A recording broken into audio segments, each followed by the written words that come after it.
एक बार की बात है, एक छोटे से गांव में एक हाथी रहता था। हाथी बहुत बड़ा और घने जंगल में रहने वाला था। वह किसी से नहीं डरता था और लोगों को अपनी शक्ति का एहसास कराना पसंद करता था। एक दिन गांव में एक कुत्ता भी था। वह कुत्ता छोटा और काफी होशियार था। वह लोगों के यहाँ बच्चों को खुश करने के लिए आया करता था। हाथी और कुत्ता एक दूसरे को पहले नहीं जानते थे, लेकिन एक दिन मिल गए। वे दोस्ती करने लगे और अच्छी तरह से बातचीत करने लगे। हाथी ने कहा, मुझे बहुत खुशी हुई कि मैं तुम्हें मिला। मैं शायद दुनिया का सबसे बड़ा और ताकतवर जानवर हूँ। कुत्ता समझता था कि हाथी थोड़ा बड़ा और घमंडी है, इसलिए उसने कहा, हाथी, मुझे मालूम है कि तुम बहुत बड़े हो, लेकिन फिर भी इंसान तुम्हें धकेलकर मार सकता है, और मुझे तो बहुत छोटा और दुर्बल होने की वजह से सब कुछ बचाना होता है।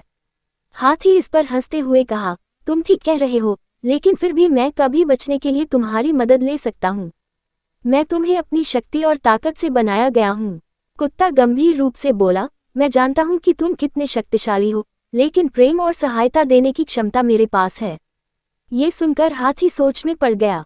वह समझ गया कि शक्ति और ताकत के बावजूद प्रेम और मदद कुछ भी नहीं होते हैं। हाथी ने खुद को आजमा कर देखने का फैसला किया और वह बच्चों के संगीतान में से एक साझा करने के लिए खुद को मनराने लगा। ये देखकर कुत्ता बहुत खुश हुआ और उसने कहा, हाथी, तुमने सबके दिल जीत लिए हैं। तुम्हारी हमारे गांव में बहुत जरूरत थी, जहां हमेशा खुशी और प्रेम की कमी महसूस होती थी।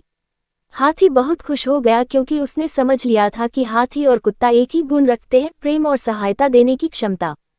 ये बात हाथी के जीवन में एक महत्वपूर्ण सीख थी कि शक्ति और ताकत से भी बढ़कर प्रेम और सहायता का महत्व होता है।